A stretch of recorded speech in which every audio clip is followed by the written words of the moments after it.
യുദ്ധം പിൻവലിക്കില്ലെങ്കിൽ ഹോർമുസ് അടയ്ക്കും. ട്രംപിന് ശക്തമായ മുന്നറിയിപ്പ്. മധ്യപൂർവേഷ്യയിലെ സംഘർഷരേഖകൾ വീണ്ടും ലോക ശ്രദ്ധ പിടിച്ചുപറ്റുകയാണ്. ലബനനിൽ വെടിനിർത്തൽ കരാർ നിലവിൽ വന്നതോടെ നിർണായക സമുദ്ര വ്യാപാര പാതകൾ വീണ്ടും സജീവമാകുമെന്ന പ്രതീക്ഷ ഉയർന്നിരുന്ന സമയത്താണ് ഇറാനിൽ നിന്നും പുതിയ മുന്നറിയിപ്പ് പുറത്തു വന്നത്. ഇറാനിയൻ തുറമുഖങ്ങൾക്കെതിരായ അമേരിക്കൻ നാവിക ഉപരോധം തുടർന്നാൽ ഹോർമുസ് കടലിടുക്ക് വീണ്ടും അടച്ചിടേണ്ട സാഹചര്യമുണ്ടാകുമെന്ന് ഇറാൻ വ്യക്തമാക്കിയിരിക്കുകയാണ്.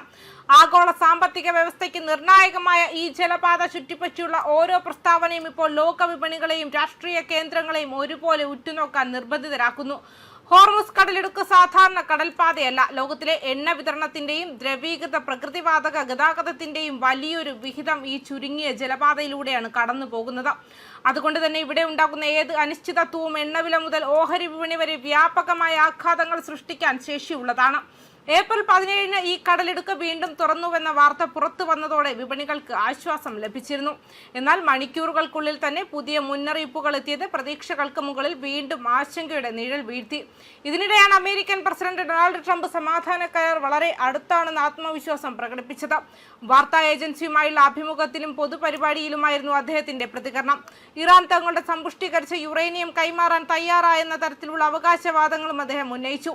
ഈ പ്രസ്താവന അന്താരാഷ്ട്ര തലത്തിൽ വലിയ ചർച്ചയ്ക്ക് വഴി തുറന്നു. കാരണം ആണവ പരിപാടി സംബന്ധിച്ച വിഷയങ്ങളാണ് അമേരിക്ക ഇറാൻ ബന്ധത്തിലെ ഏറ്റവും വലിയ വിവാദ കേന്ദ്രങ്ങളിലൊന്നായി തുടരുന്നത്. എന്നാൽ ട്രംപിന്റെ വാദങ്ങളെ ഇറാൻ ഉടൻ തന്നെ തള്ളി. സമ്പുഷ്ടീകരിച്ച യുറേനിയം ശേഖരം കൈമാറാൻ യാതൊരു ധാരണയും ഉണ്ടായിട്ടില്ലെന്ന് ഇറാൻ വ്യക്തമാക്കി. വിഷയത്തെക്കുറിച്ച് തെറ്റായ ചിത്രീകരണം നടത്തുകയാണ് അമേരിക്ക എന്നായിരുന്നു അവരുടെ ആരോപണം. ചർച്ചകൾ യാഥാർത്ഥ്യത്തിന്റെ അടിസ്ഥാനത്തിലായിരിക്കണം. പൊതുജനാഭിപ്രായത്തെ സ്വാധീനിക്കാൻ സൃഷ്ടിക്കുന്ന പ്രസ്താവനകളിലൂടെ അല്ല എന്ന സന്ദേശമാണ് ഇറാന്റെ പ്രതികരണങ്ങളിൽ നിന്ന് വ്യക്തമാക്കുന്നത്. ലോകവിപണികൾക്കായി ഇപ്പോഴത്തെ പ്രധാന ചോദ്യം ഒന്നു തന്നെയാണ്: ഹോർമുസ് കടലിടുക്ക് സ്ഥിരത കൈവരിക്കുമോ? ഈ ജലപാതയിൽ വീണ്ടും തടസ്സമുണ്ടായാൽ എണ്ണവില കുതിച്ചുയരാൻ സാധ്യതയുണ്ട്. ഗതാഗത ചെലവ് വർദ്ധിക്കാം, വിതരണ ശൃംഖലകൾ ബാധിക്കാം. അതിന്റെ ആഘാതം ഇന്ധനവില മുതൽ സാധനങ്ങളുടെ വില വർധനവ് വരെ പല രാജ്യങ്ങളിലേക്കായി പടർന്നേക്കാം. അതുകൊണ്ട് തന്നെ ഈ മേഖലയിലെ ഓരോ നീക്കവും സാമ്പത്തിക വിദഗ്ധർ സൂക്ഷ്മമായി നിരീക്ഷിക്കുന്നു.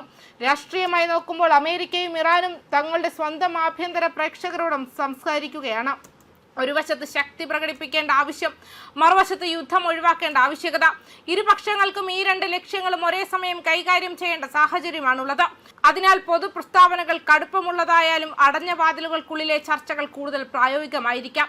ഇറാൻ ഈ പ്രതിസന്ധിയിൽ തന്റെ പ്രധാന സന്ദേശം വ്യക്തമായി മുന്നോട്ട് വയ്ക്കുന്നു: സമ്മർദ്ദത്തിന് മുന്നിൽ വഴങ്ങില്ല, പക്ഷേ തുല്യ ബഹുമാനത്തോടെയുള്ള ചർച്ചകൾക്ക് തയ്യാറാണ്. അമേരിക്ക പറയുന്നത് വേറൊരു ഭാഷയാണ്. സുരക്ഷാ ഉറപ്പുകളും ആണവ നിയന്ത്രണവും വേണം, എന്നാൽ കരാറിനും തയ്യാറാണ്. ഈ രണ്ട് നിലപാടുകൾ തമ്മിലുള്ള അകലമാണ് ഇപ്പോൾ ലോകം ശ്രദ്ധിക്കുന്നത്. അടുത്ത ദിവസങ്ങൾ നിർണായകമായിരിക്കും. ഉപരോധം കുറയുമോ? കടൽപാത സ്ഥിരത കൈവരിക്കുമോ? യഥാർത്ഥ കരാർ പ്രഖ്യാപിക്കപ്പെടുമോ? അതോ വീണ്ടും സംഘർഷമോ? ഈ ചോദ്യങ്ങൾക്ക് ഉത്തരമൊരുങ്ങാൻ സമയം അധികമില്ല. എന്നാൽ ഒരു കാര്യം വ്യക്തമാണ്: ഹോർമുസ് കടലിടുക്കിൽ എന്ത് സംഭവിക്കുന്നു എന്നത് ഇനി മധ്യപൂർവേഷ്യയുടെ മാത്രം കഥയല്ല, ലോകത്തിന്റെ സാമ്പത്തികവും രാഷ്ട്രീയവുമായ ഭാവിയുമായി ബന്ധപ്പെട്ട കഥയാണ്. ന്യൂസ് ഡെസ്ക് കർമ്മ ന്യൂസ്.